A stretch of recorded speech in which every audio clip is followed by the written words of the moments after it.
Greg, when you break down the season over the last few days, you have a little time to absorb it. What do you come up with as some of the ways that could have been improved over the season? It's a good question. I don't know today's the day with real accurate answers. I think for the most part, we still feel like the rug was taken out from underneath us with the way the season ended. I don't think any of us expected it to end this way. It's going to take some time to process and think about the season as a whole, areas that we can be better. And there is a lot of good that came from the year. There's been a lot of milestones and a lot of individual players who have put in a lot of work and improved in a lot of ways this year.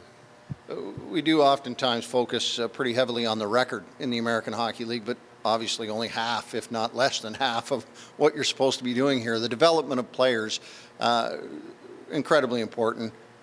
Looking at an Alex Steeves and what he improved on over the course of this season, what did you see? The ability to adapt as a person, as a player. A lot of guys in their first year pro, it takes time to kind of figure out the schedule, the routine, especially coming from college rather than junior. It's a little different lifestyle, especially away from the rink too. He did a really good job at problem solving his way through the schedule, the season, the workload. If he found himself in a little bit of a dip or a very short slump, since he had a lot of production this year, he was quick to come out of it by asking the right questions, going through the right process of figuring out what's needed from himself, and if he wasn't producing, how else he can have an impact in the hockey game. But at the end of the day, his process was in place. He came to the rink with purpose and with good intentions. He was a great teammate, worked really hard, and within that process got better. Is there a heavy check mark here for the development team and for yourselves, for guys like Curtis Douglas and Bobby McMahon who come in on AHL deals and then earn themselves contracts? For everybody in the organization, from medical to our strength coaches to equipment, nutrition, Margaret. There isn't a person in this organization that hasn't had an impact in the development of these hockey players. And the resources are there, and at the end of the day, the players still need to be the ones to take advantage of it and put in the work and take advantage of it. So Bobby and Douglas have really been two guys that have grown a lot this year, much like Steeves, and really proud of the work that they've put in to find what has been a very successful season for both of them. And then what do you see out of Nick Robertson and the growth that he has, especially because he comes back from that injury? Yeah, that's tough when a player misses that much time due to an injury, and he's put in a lot of work himself. And sometimes that's more the mental aspect of being isolated from the group when we're on the road, and whether it's skating or training by yourself. The days sometimes can feel long and monotonous, and he did a really good job at inserting himself right away back into our lineup and having a big impact. I thought within his game, he always had his strong attributes. One thing he really elevated was his shot selection and choosing when and where to shoot the puck. It was a little bit more volume, I thought, last year, shooting from anywhere, which can be good at times, given the situation and where he is on the ice. But he was a lot more selective in getting into the right areas, possessing the puck or extending the possession to get those better looks, to get those higher quality chances, and I think it showed with his point production per game. Final question, but go ahead. I was just going to, you look at Robertson, I think SDA grew a lot throughout the season. What did you see from him? That's a great player to bring up. Maybe one of the most improved players of the year. Early in the season, I think it was getting used to the consistency and the pace of play and the strength of the league. He started to put in a lot of work in the weight room and in practice, and the consistency of how hard he pushed himself to elevate physically and building stronger habits, which started to show up in the second half of the year. Way more competitive in game, really strong on pucks, and obviously when he gets the puck through the middle of the rink, he's pretty special in what he can create, what he can do, how he can think off of his teammates, how he can make his teammates look really good with getting them the puck in really tight areas. It's unfortunate that he had a couple injuries there that took him out when he was gaining that momentum, but he put in a lot of good work this year and really excited about the progress he made and where that can lead into next season. And just for you on a personal level, like what's the biggest thing that you've learned as a coach throughout this season? I think that's an impossible answer to pick one thing.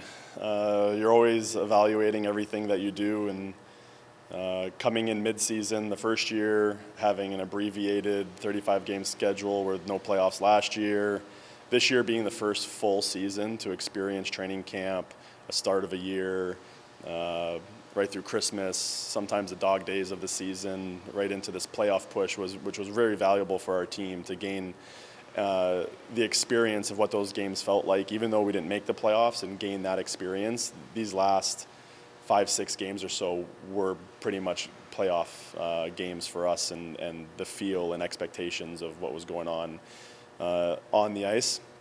So for me, it's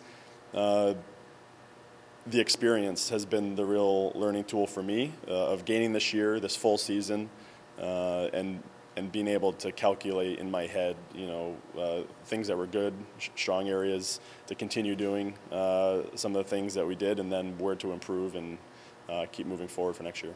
And when you look at the team, there was a lot of talk throughout the season about how welcoming they were as a group, how comfortable it was to be in that locker room. What are some of the things that stood out about this team this year specifically to you that made this group so special? I always come back to Rich Clune, our captain, our leader, one of the greatest people I've ever met on this planet. He led the way for us. He set the tone. He was a big part of our culture and building relationships within the room for everybody, setting expectations. I know for myself as a coach, and our whole staff has been talking about it a lot, is just how valuable he is as a person within any sports team if he was in the room, and we're all very grateful to have the ability to work with him and get to know him as a person. It's pretty easy for players to go back and evaluate themselves. They go back, look at games, see where they went wrong, see where they went right. What's your personal process of evaluation over what you achieved this year and where you hope to get better? A lot of deep thought in the downtimes of your day. I think anybody that has the experience of becoming a head coach, there's a switch that flips in your head that it just never turns off. Being as present as you can be for your family when you're home and living a very balanced life, but outside of that, it's every aspect of what you do, to the overall picture of what the timeline looks like for a season when you're planning it out, to the relationships you build with your staff and how you're managing the inner operations of departments, to give them the tools and resources necessary and the freedom to empower them to be best to serve the players. We're all here to help them and help them in their journeys, and you got the overarching team aspect of systems and how you're working with each individual as a person and as a player, and it's an endless list of things that you're always evaluating and looking through. It's good to ask the right questions from the people that you trust around you and get other perspectives, not only just getting your own thoughts. But it's ongoing. It's going to take all summer for me to think through this year and make sure that I'm squeezing every inch of development for myself out of this season.